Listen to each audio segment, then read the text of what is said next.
Jornal Bandeirantes. Agora, primeira hora. Hora oficial do Brasil, 7 horas. Hoje é sexta-feira, 15 de março de 2019.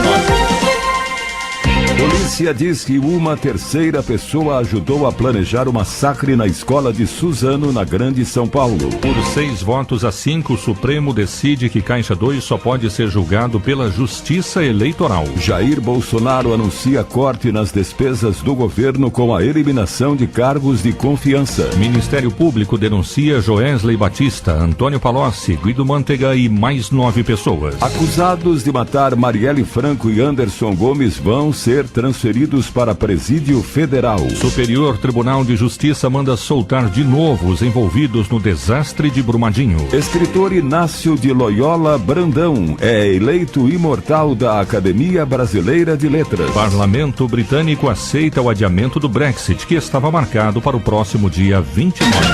Tempo.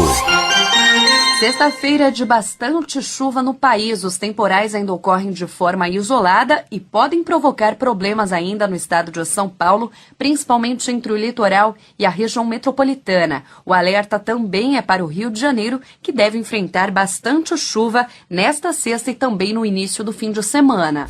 Bandeirantes.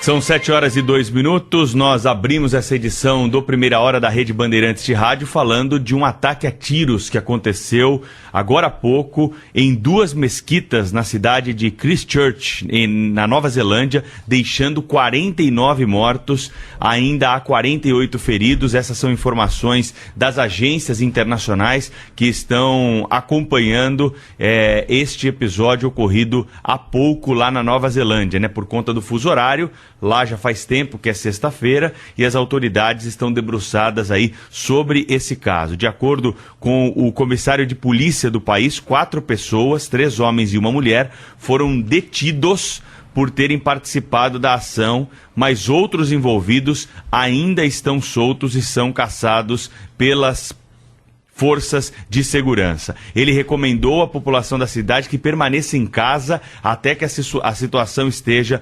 completamente controlada. Todas as escolas foram fechadas, todo o comércio também está sob alerta, muitas lojas já baixaram as portas e a região da cidade, que tem 400 mil habitantes, a terceira maior cidade da Nova Zelândia, entrou em toque de recolher depois desse ataque. As testemunhas afirmam que um homem branco, vestindo trajes militares, invadiu a mesquita no centro e começou a atirar contra todos que estavam dentro do estabelecimento. Pessoas que passavam por ali tiveram de sair correndo para escapar dos ataques. Muitos perderam até os sapatos, né, durante essa correria, e outros tinham tirado o sapato para entrar na mesquita, o que é um costume. Por isso, muitos sapatos são vistos nas fotos que estão sendo divulgadas aí pelas agências internacionais. Daqui a pouquinho, mais informações com atualização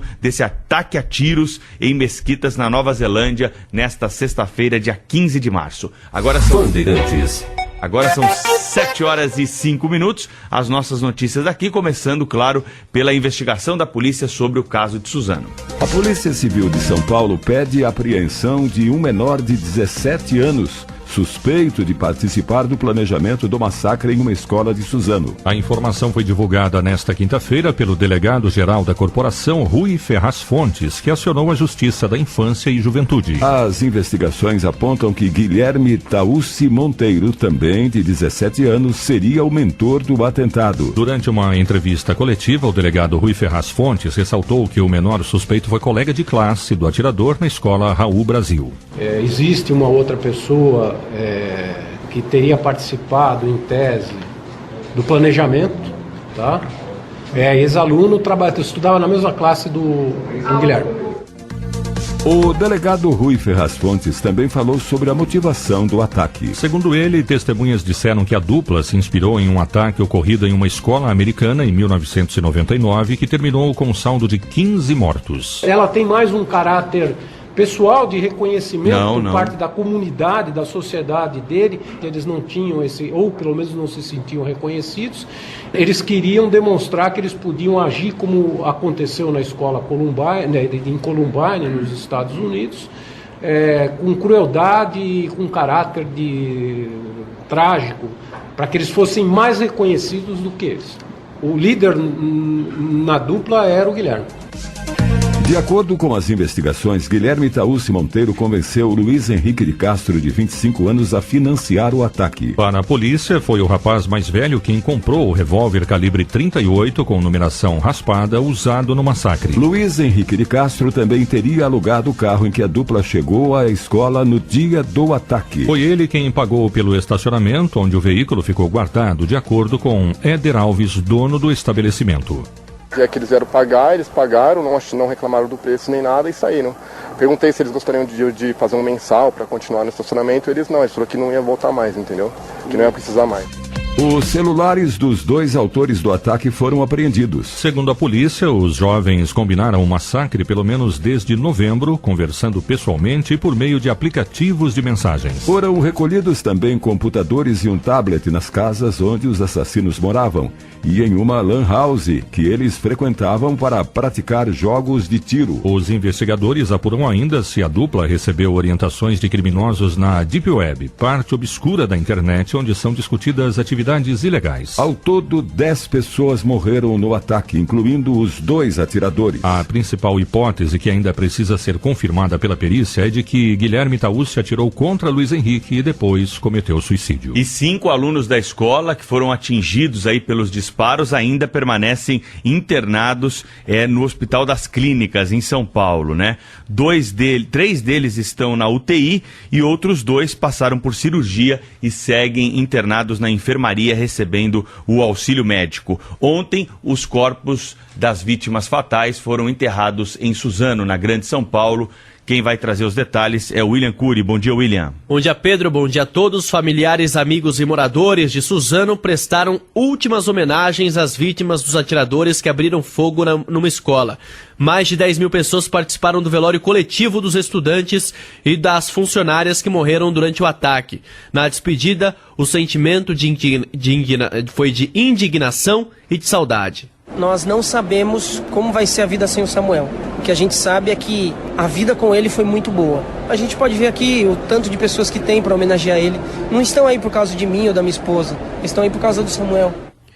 Gercialdo Melquíades de Oliveira é pai do estudante Samuel, um dos 10 mortos no massacre. O aluno foi um dos enterrados nesta quarta-feira. Na cerimônia, o pai agradeceu os momentos que passou ao lado do filho. O orgulho lá de casa. Samuel, na Bíblia, o nome Samuel significa pedir a Deus. E o Samuel, de fato, foi pedido a Deus, mas Deus deu algo melhor do que a gente havia pedido. 5 das vítimas foram sepultadas no cemitério São Sebastião nesta quinta-feira sob forte emoção. Tiffany Gonçalves é estudante do Colégio Estadual Raul Brasil, mas faltou à aula no dia do tiroteio. Durante a despedida dos amigos, ela se emocionou especialmente ao relembrar do Caio Lucas Limeira e de Caio Oliveira. O Caio Oliveira era uma pessoa muito especial para toda a sala. Ele era uma pessoa estudiosa, ele era o melhor aluno, ele era exemplar, pensa num menino amoroso. Jogava basquete muito bem, ele era sempre divertido, conversava com todo mundo da sala. O Caio Lucas, ele era uma pessoa divertida, mas ele era maravilhoso, sabia conversar também, me fazia rir bastante. Quando eu soube, eu chorei muito, muito. Desde ontem eu não paro de chorar. O corpo do estudante Douglas Celestino foi velado em uma igreja evangélica também em Suzano. Segundo testemunhas, ele conseguiu escapar da escola, mas foi atingido ao voltar para buscar a namorada, que foi ferida no ataque. Para a amiga Tainara Carvalho, ele foi um herói. A gente ficou, triste ao mesmo tempo, mas feliz, porque ele deu a sua vida para salvar uma pessoa. E, a gente ficou como se ele fosse um herói pra gente. Os 2 atiradores foram sepultados sob escolta policial com presença de apenas alguns familiares. Os corpos foram levados diretamente do Instituto Médico Legal para o cemitério em um rápido funeral. 9 das 10 vítimas foram sepultadas ontem e hoje acontece o velório da última vítima, que é da Marilena Ferreira Vieira Umeso, de 59 anos, funcionária da escola, coordenadora pedagógica. O corpo dela está sendo enterrado hoje porque o filho estava fazendo uma viagem no exterior. Então os familiares preferiram esperar o retorno de parte da família para poder cumprir a cerimônia de sepultamento. Valeu, William Cury. São 7h11. Primeira hora. Supremo Tribunal Federal não adiou o julgamento do Caixa 2, decidiu, mas muita gente está torcendo o nariz para essa decisão, né, Thaís Provieri? Conta para nós, bom dia. Bom dia, Pedro. O Supremo Tribunal Federal decide que somente a Justiça Eleitoral tem competência para julgar Caixa 2, mesmo que associado à corrupção e lavagem de dinheiro. O resultado é considerado uma derrota para a Lava Jato, que completou 5 anos. O placar final foi apertado, de 6 votos a 5. A tese do relator Marco Aurélio Mello venceu com os votos dos ministros Alexandre de Moraes, Ricardo Lewandowski, Gilmar Mendes, Celso de Mello e Dias Toffoli. Gilmar, que acompanhou o relator, elevou o tom das críticas ao Ministério Público. É uma disputa de poder e se quer ganhar a fórceps, constranger, amedrontar as pessoas. Isto é um modelo ditatorial. Esta gente não... se eles estudaram em Harvard ou em alguma coisa, não aprenderam absolutamente nada. São uns cretinos. Ficaram derrotados os ministros Edson Fachin, Luiz Fux, Rosa Weber, Carmen Lúcia e Luiz Roberto Barroso, que defendeu a Lava Jato. A Operação Lava Jato foi um divisor de águas no Brasil no enfrentamento dessa corrupção estrutural, sistêmica e institucionalizada a que me referi antes. Estava em julgamento a ação que o ex-prefeito do Rio, Eduardo Paes, e o ex-deputado Pedro Paulo, ambos do DEM, são acusados de receber 18 milhões de reais em doações ilegais da Odebrecht nas campanhas eleitorais de 2010, 2012 e 2014. Com a decisão do plenário, a investigação será encaminhada à Justiça Eleitoral Fluminense. O ministro Marco Aurélio Mello tentou minimizar as críticas do Ministério Público. Se a Lava Jato estiver correndo risco, considerada essa definição do Supremo para ter-se como competente a Justiça Eleitoral, nós estamos muito mal. Minutos depois da decisão, o procurador Deltan Dallagnol, um dos coordenadores da Lava Jato, disse que começou a se fechar a janela de combate à corrupção. Dallagnol também replicou postagem da procuradora Janice Ascari de São Paulo. Como o Supremo não se pronunciou sobre o impacto nos processos já julgados, ela perguntou: envia-se tudo à Justiça Eleitoral? Anula-se tudo? A Procuradora-Geral da República, Raquel Dodge, que acompanhou o julgamento, acredita que o resultado não significa o fim da Lava Jato. Nós devemos trabalhar para que não haja risco, para que, se houver algum risco, que ele seja superado e minimizado. Se necessário, iremos ao Parlamento pedir algum instrumento jurídico. O importante é que a gente siga firme nesse propósito de manter o foco do trabalho institucional contra a corrupção, a lavagem de dinheiro e o crime organizado. 159 pessoas foram condenadas na Lava Jato por corrupção, lavagem de dinheiro e acusações de Caixa 2. Valeu, Thaís. Agora são 7h17. O governo prevê arrecadar pelo menos 219 milhões de reais com as outorgas de concessão de 12 aeroportos nesta sexta-feira. E espera participação no leilão tanto de empresas estrangeiras quanto de brasileiras interessadas no negócio. Os terminais foram divididos em 3 blocos que mesclam terminais com uma maior movimentação de passageiros e potencial de renda e outros menores deficitários. O Grupo Nordeste reúne os aeroportos de Recife, Maceió, João Pessoa, Aracaju, Juazeiro do Norte e Campina Grande. Cuiabá, Sinop, Rondonópolis e Alta Floresta estão no segmento Centro-Oeste, enquanto Vitória e Macaé estão concedidos juntos no Sudeste. Segundo o secretário especial do Programa de Parceria e Investimentos, o modelo proposto pelo governo é atrativo. Sem a participação da Infraero, o negócio prevê investimentos conforme a demanda, o que deverá garantir um grande número de concorrentes, diz Adalberto Vasconcelos. Também uma coisa que é muito importante, que é a dinâmica do leilão. Você vai ter a abertura de todos os envelopes ao mesmo tempo e você vai ter uma sessão pública simultânea. Isso faz com que haja uma efetiva concorrência. E como a gente está na expectativa de ter pelo menos 10 empresas nacionais e internacionais concorrendo, e isso vai fazer uma dinâmica. Uma outra coisa que é muito importante a gente colocar de melhoria que foi trazido é que os investimentos eles vão ser obrigatórios de acordo com a demanda. Não tem mais de você exigir da concessionária, e aí você também traz para o usuário um ônus desnecessário de exigir investimento enquanto a demanda não chega.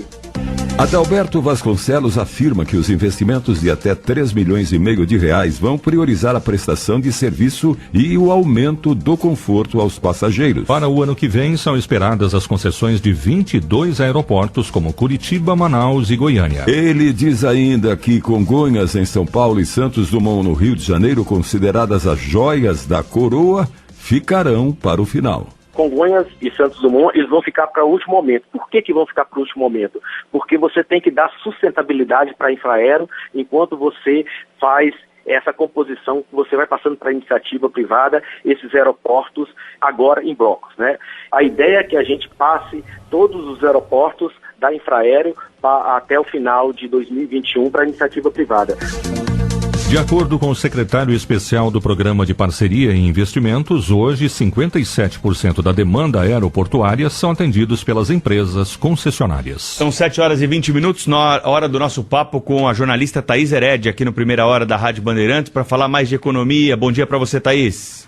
Oi, Pedro. Oi para todo mundo que está com a gente na Rádio Bandeirantes. A gente vai terminando essa semana com o coração apertado, né? Tantas mortes inocentes como a dos meninos da escola de Suzano, das vítimas das chuvas em São Paulo. Não está sendo um ano fácil para o Brasil. E a economia, bem, essa que podia estar ajudando, ainda não mostrou a que veio.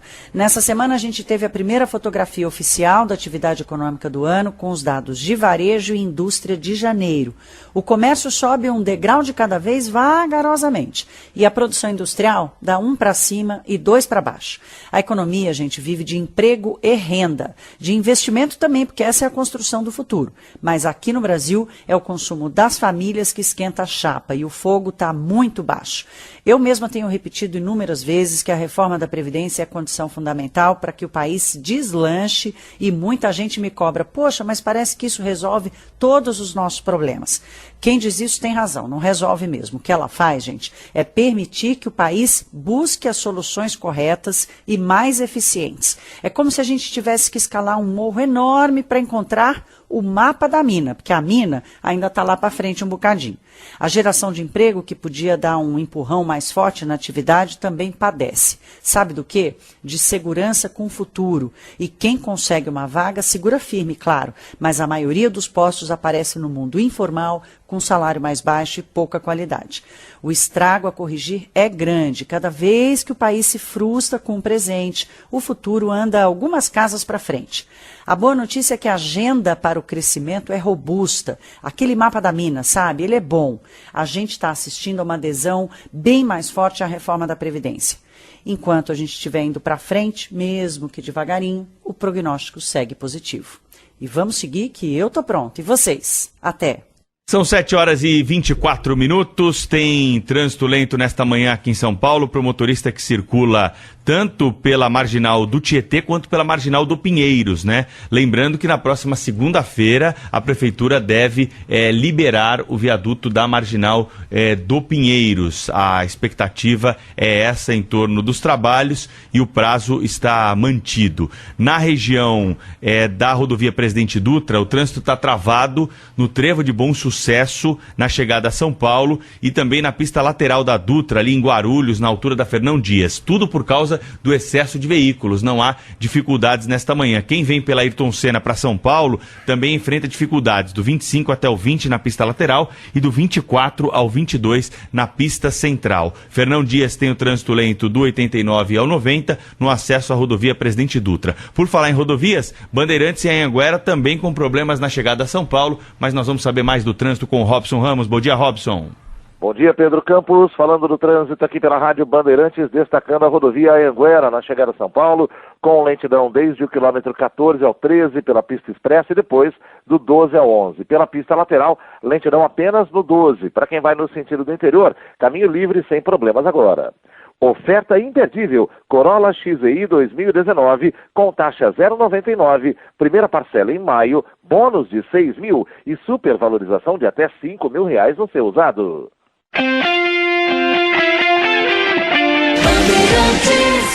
São 7 horas e 26 minutos, vamos ao Rio de Janeiro, as informações do caso Marielle Franco com a Tayana de Oliveira. Bom dia, Tayana. Bom dia, Pedro. Após audiência de custódia, a Justiça decide converter a prisão em flagrante para preventiva do policial militar reformado Rony Lessa e do ex-PM Elcio Queiroz. Eles são acusados por posse ilegal de armas de uso restrito. É o segundo processo ao qual eles respondem. O primeiro é a acusação de que teriam participado da execução de Marielle Franco e Anderson Gomes. Os dois serão transferidos para um presídio federal, mas ainda não há data e local divulgados. Além da dupla, Alexandre Mota de Souza, preso em flagrante no dia da Operação Lume, com 117 fuzis, também teve mandado de prisão preventiva expedido. As armas eram, segundo a Polícia Civil, de Rony Lessa e estavam na casa de Alexandre. De acordo com o advogado de Rony Lessa, Fernando Santana, o material encontrado era para a montagem de armas de airsoft. Na verdade, estamos aguardando a perícia, porque ali não está a princípio configurada nenhuma arma de fogo em si. Futuramente, dependendo da perícia, pode ser até uma arma de brinquedo, então um airsoft. Apesar de ser um produto pirata, o material apreendido tem o mesmo potencial destrutivo de um fuzil original, segundo a Polícia Civil. Ontem fez 1 ano do assassinato da vereadora Marielle Franco e do motorista Anderson Gomes. Na Cinelândia, milhares de pessoas se reuniram no festival Justiça por Marielle. O objetivo era cobrar respostas sobre os assassinatos. As primeiras respostas da Polícia Civil sobre o caso são vistas pela família como um conforto. Apesar disso, a filha de Marielle, Luiara Franco, lembra que outras perguntas, como a motivação do crime, precisam ser respondidas. O coração dá uma acalentada, mas a gente sabe que tem muita coisa pela frente ainda.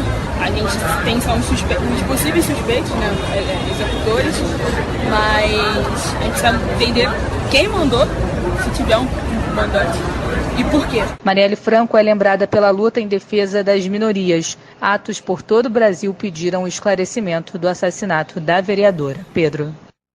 Obrigado, Tayana. 7h29, vamos saber como é que fica o tempo nesta sexta-feira, uma espiadinha no fim de semana. Alô, Paula Soares. Os temporais ainda vão se espalhar pelo Brasil nesta sexta-feira e os centros urbanos ainda podem enfrentar problemas por causa da chuva, dos ventos e também dos raios. Na região sudeste, a situação é de alerta, no leste de São Paulo, incluindo o litoral e região metropolitana, e também no Rio de Janeiro. Essas áreas devem ter grandes volumes de chuva até o fim do dia e há potencial para alagamentos.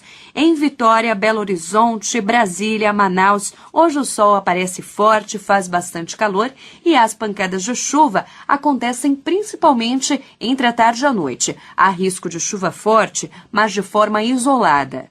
No nordeste do país, a chuva vem com no máximo moderada intensidade e o sol aparece forte entre Salvador, João Pessoa, Natal, mas na costa norte da região, entre o estado do Ceará e o Maranhão, a chuva vem forte e com trovoadas ao longo do dia. Na região sul, pode chover forte entre a tarde e a noite em Santa Catarina e no Paraná, incluindo as duas capitais. Já no estado gaúcho, um dia de sol forte, bastante calor e não há previsão de chuva. Paula Soares, da Clima Tempo. Primeira hora. Diretor responsável, João Carlos Saad. São 7h30. As emissoras que integram a rede Bandeirantes de Rádio divulgam seus prefixos. Rede Bandeirantes de Rádio. Informação e entretenimento. Prestação de serviço sempre presente. Rádio Bandeirantes.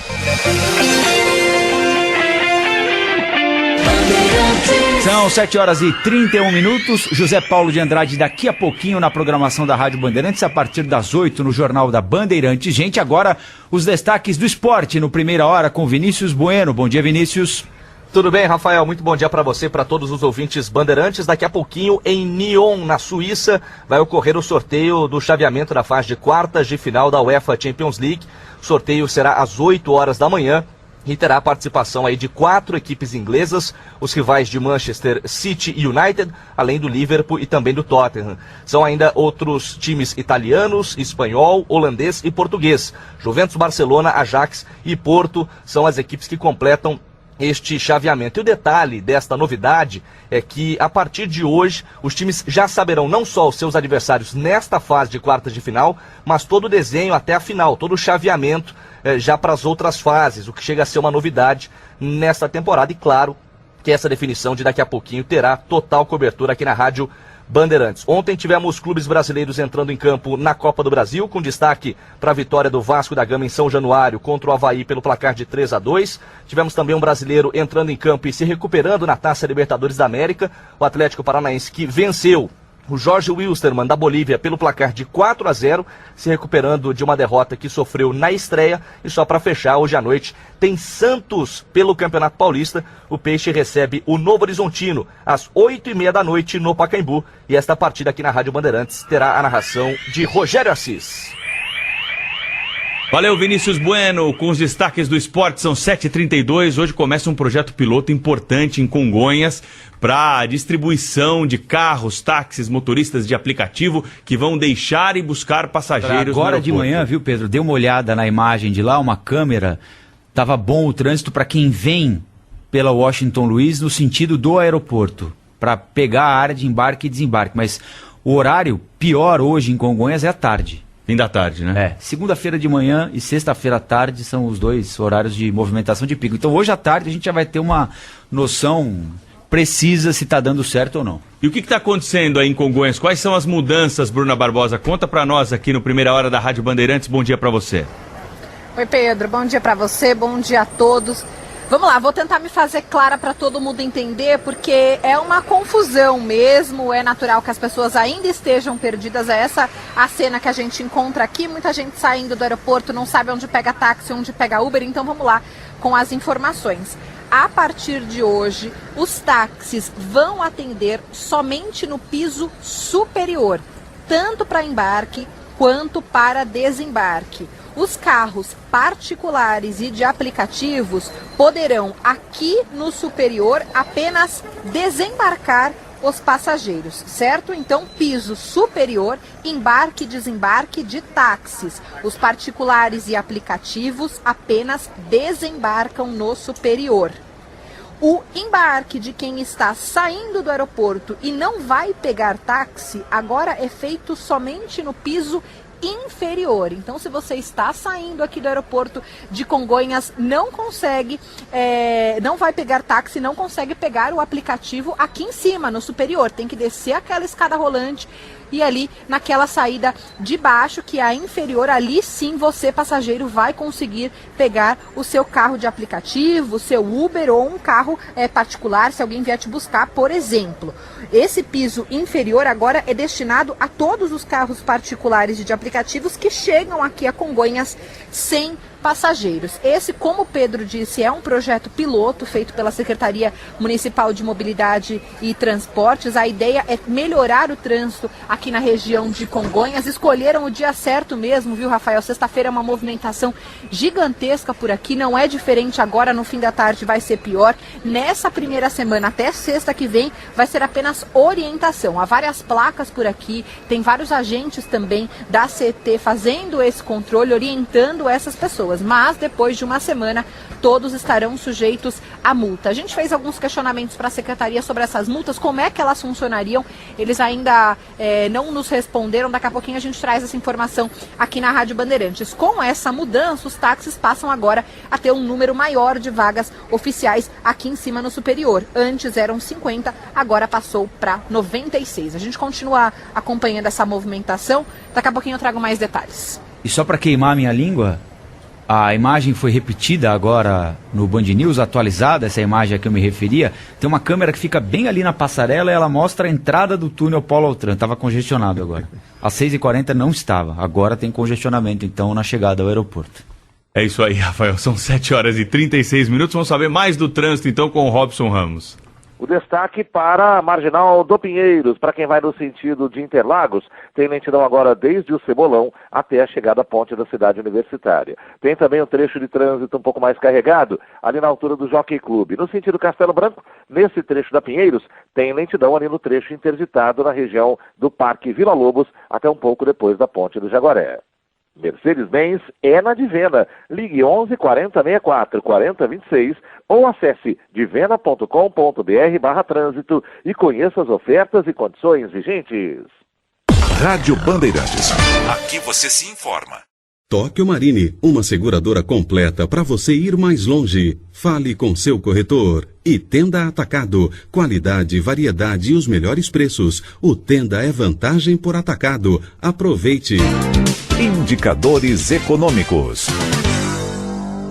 O dólar comercial fechou em alta de 0,91%, está cotado a 13,84. O euro em alta de 0,69%, vale 4,35. A Bolsa de Valores de São Paulo caiu 0,30%, vai abrir o pregão de hoje aos 98 mil pontos. Primeira hora. Praticidade. Na Bandeirantes, a cidade que é sua, nossa, com mais qualidade. 7h38, William Cury. 7h38, Rafael Colombo. A cada chuva, dezenas de árvores vêm abaixo em São Paulo. A gente sabe que a Prefeitura de São Paulo não tem olhos suficientes para todas as ruas e avenidas. No entanto, se pelo menos as reclamações dos cidadãos fossem atendidas, o problema certamente seria menor. Só que isto não acontece. O ouvinte Gilberto reclama de uma árvore quase tombando na rua Caloge, número 85, no Ipiranga. Os galhos estão no meio dos fios. Ele já ligou na Enel, já ligou na Prefeitura e não teve resposta. E essa árvore está quase caindo aí, meu. A gente já ligou na Enel e eles falam que só vem se cair de vez a árvore, né? Mas estou pedindo uma ajuda aí. O mais indicado é ligar no telefone 156 da Prefeitura, mas nada garante que a reclamação será atendida. Por exemplo, outro ouvinte, o Ricardo Timóteo, escreveu o seguinte: sou morador do bairro Jordanópolis, na Zona Sul, e já perdi as contas de quantas vezes abri chamado junto à Prefeitura de São Paulo para a poda de uma árvore que está caindo. Ela fica numa calçada com grande circulação de pessoas e até hoje nenhuma providência foi tomada. Fica, portanto, o alerta à Prefeitura de São Paulo. Ainda estamos em um período chuvoso e, como se mostrou nessa semana, todo cuidado é pouco. Valeu, William. São 7h40. Voltamos a falar sobre o massacre de Suzano.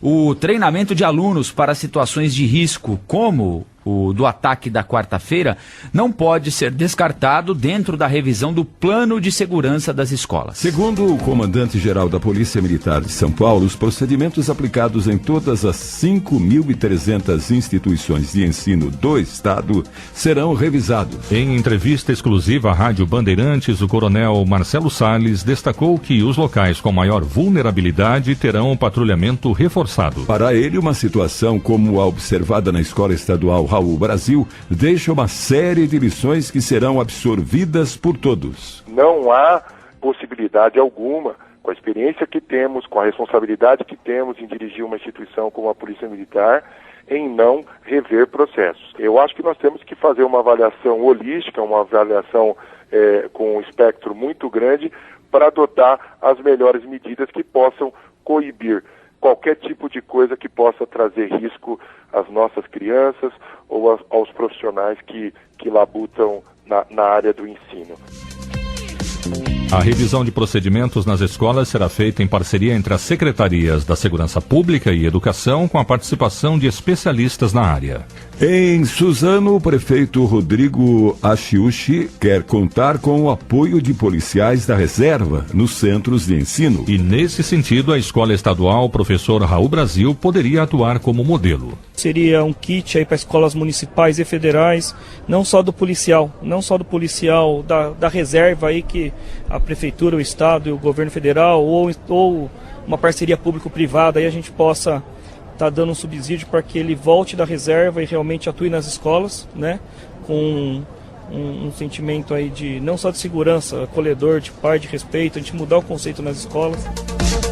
Um dos pontos que o governo pretende estudar com as escolas é a possibilidade de manter os portões dos centros de ensino fechados para garantir a segurança. Mas o secretário da Educação, Rocieli Soares, ressalta que o problema vai além de uma questão de segurança pública. E as mortes em Suzano mostram que o trabalho também depende das famílias. Se a gente soubesse lá há 2, 3 anos, identificar talvez o perfil desse menino, das dificuldades, sei lá, se ele realmente sofria bullying, que tipo de bullying, dentro de casa, se a família pudesse ter nos alertado, se alguém da sociedade pudesse ter alertado. De novo, isso não é um problema exclusivo da Escola Raul Brasil, mas é um problema nosso de sociedade. Lembrando que nós tivemos ataques de jovem dentro de cinema, nós tivemos ataque dentro de igrejas, nós já tivemos outros tipos de ataque, e isso é um problema da nossa sociedade que precisa ser combatido. O secretário Rocieli Soares destaca ainda a intenção de reforçar o treinamento dos profissionais da educação. O objetivo é ampliar a atuação dos servidores para identificar e encaminhar alunos que sejam atingidos, por exemplo, por situações de bullying. E o governo de São Paulo vai oferecer indenização às famílias dos 5 alunos e das 2 funcionárias que morreram no massacre de Suzano. Segundo João Dória, o valor ainda não foi definido, mas deve chegar a R$100 mil.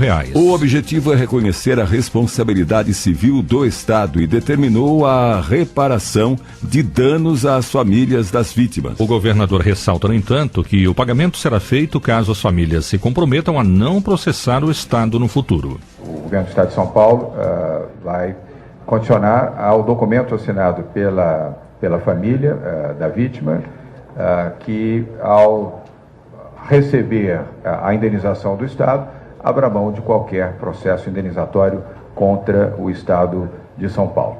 O compromisso do governo do Estado é que o pagamento será feito em 30 dias. No dia seguinte ao atentado, João Dória disse que a polícia militar chegou à escola em 8 minutos, o que foi determinante para que a tragédia não fosse maior. Questionado sobre a segurança nas escolas, o secretário da Educação, Rocieli Soares, defendeu a prevenção de atos como o ocorrido na quarta-feira. Nós precisamos encontrar a forma de fazer diagnósticos, de acompanhar esses meninos e meninas que precisam desse olhar. Isso, para mim, é o pilar fundamental de transformação da sociedade, porque senão a gente vai colocar a segurança na escola, ele não entra na escola, mas ele vai matar na igreja, ele vai matar no cinema, ele vai matar em outros lugares, e em nenhum lugar nós podemos permitir perder esses jovens para esse lado. Sem dar detalhes, o secretário da Segurança Pública, João Camilo Pires de Campos, disse que o governo vai intensificar procedimentos de segurança. Até domingo, a Defensoria Pública de São Paulo vai manter um plantão de atendimento na Delegacia Regional de Ensino de Suzano.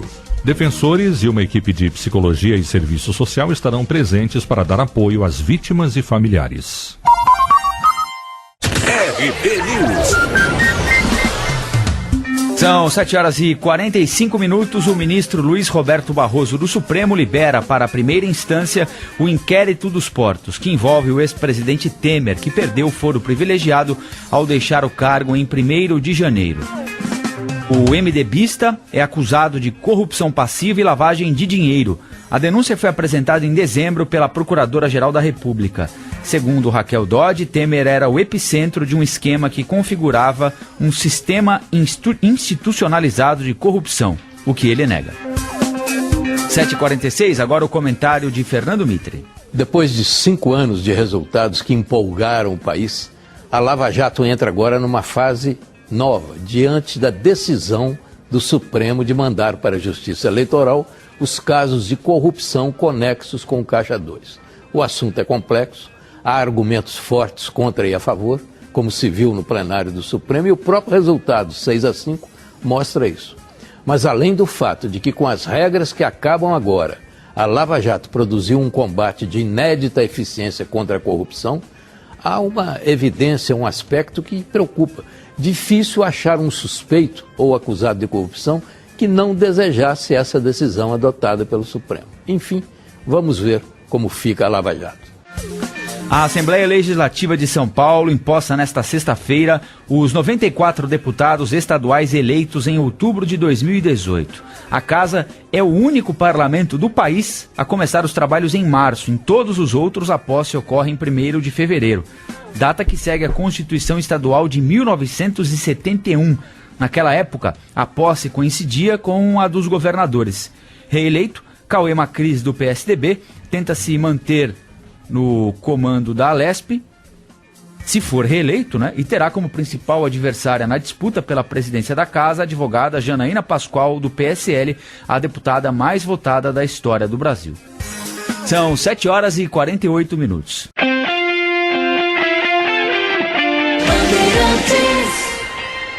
Pronto, falei. Com Reinaldo Azevedo, na Bandeirantes. 7 horas e 50 minutos, hora do nosso papo diário com o jornalista Reinaldo Azevedo. Hoje é curto e grosso para você. Acabou a Lava Jato ou não, hein, Reinaldo? Bom dia.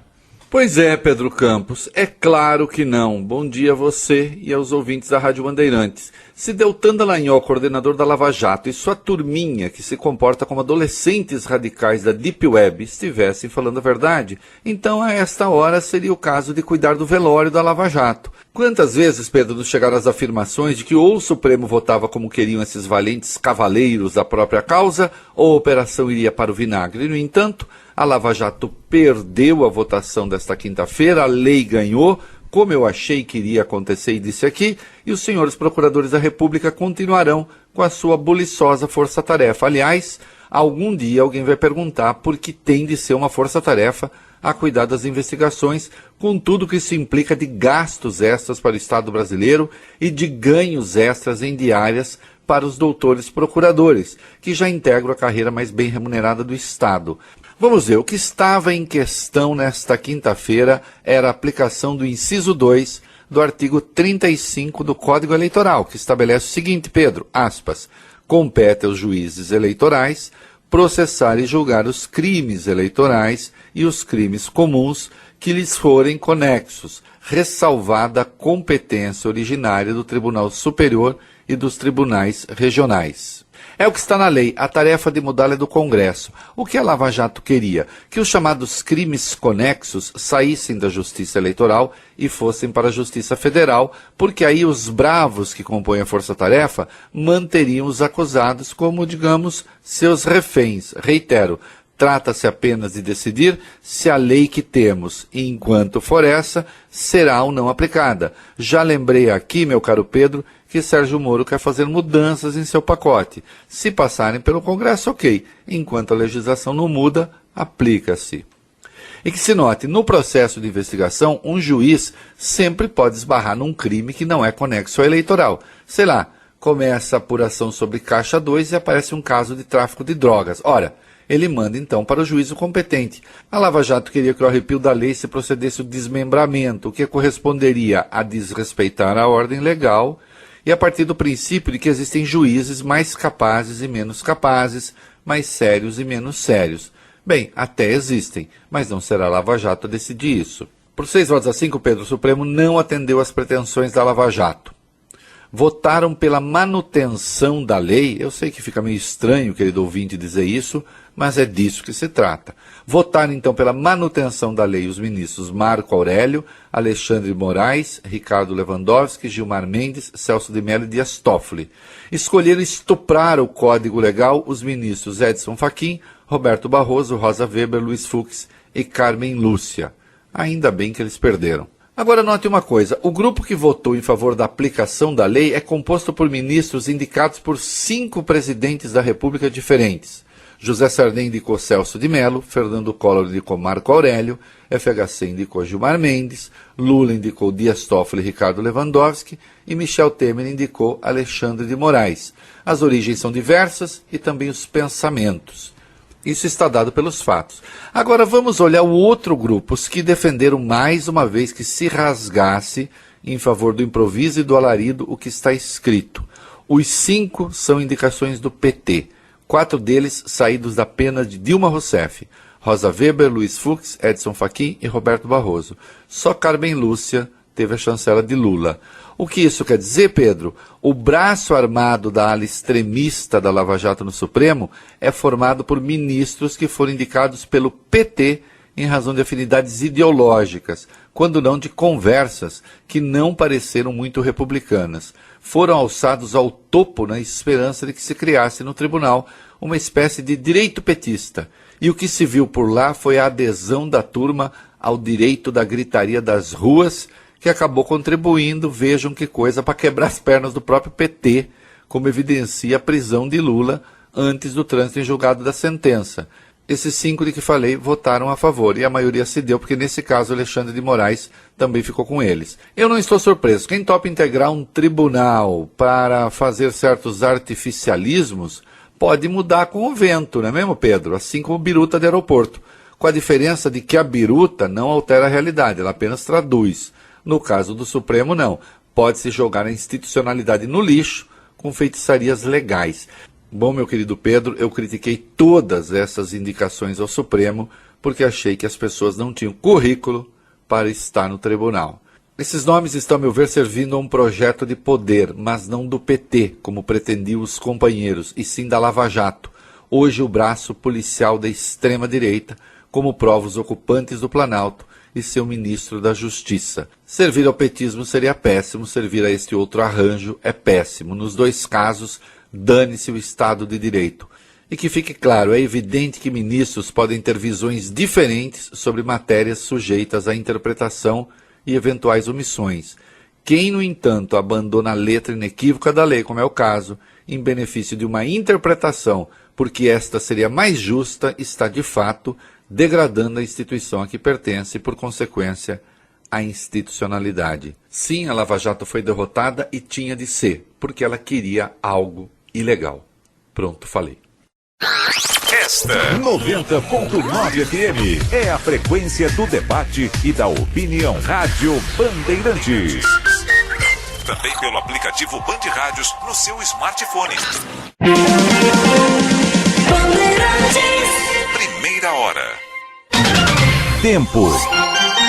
São 7 horas e 58 minutos. A sexta-feira chegou depois de uma semana dramática, muita chuva, especialmente do domingo à noite para a madrugada de segunda-feira, mas choveu em vários outros dias em regiões isoladas da cidade.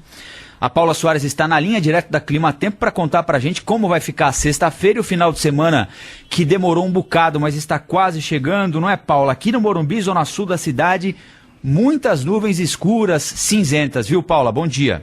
Bom dia, Rafael. Bom dia para todos os ouvintes. Olha, agora de manhã a gente ainda tem bastante nebulosidade, né, porque a umidade está bem alta, mas a gente ainda vai ter algumas aberturas de sol. Então isso vai ajudar a esquentar, a gente vai ter um dia abafado ainda, né, a máxima aqui na capital é de 27 graus, só que à tarde as áreas de instabilidade vão ganhar força. Então todo o estado hoje ainda tem risco de temporal. Ontem já choveu bastante, na verdade desde o começo da semana, né, a gente já enfrentou muitos problemas e isso ainda pode acontecer agora até o fim de semana. A gente ainda tem um alto risco de alagamento, porque a chuva vem forte, vem com raio, acumula grandes volumes num curto período de tempo. Então, tanto hoje quanto amanhã, a gente ainda vai ter essa chuva volumosa acontecendo entre a tarde e a noite. Só no domingo, que daí sim a gente já volta a ter o sol aparecendo forte e a chuva vai ser mais isolada. Mas entre hoje e amanhã, a gente ainda pode enfrentar problemas, Rafael.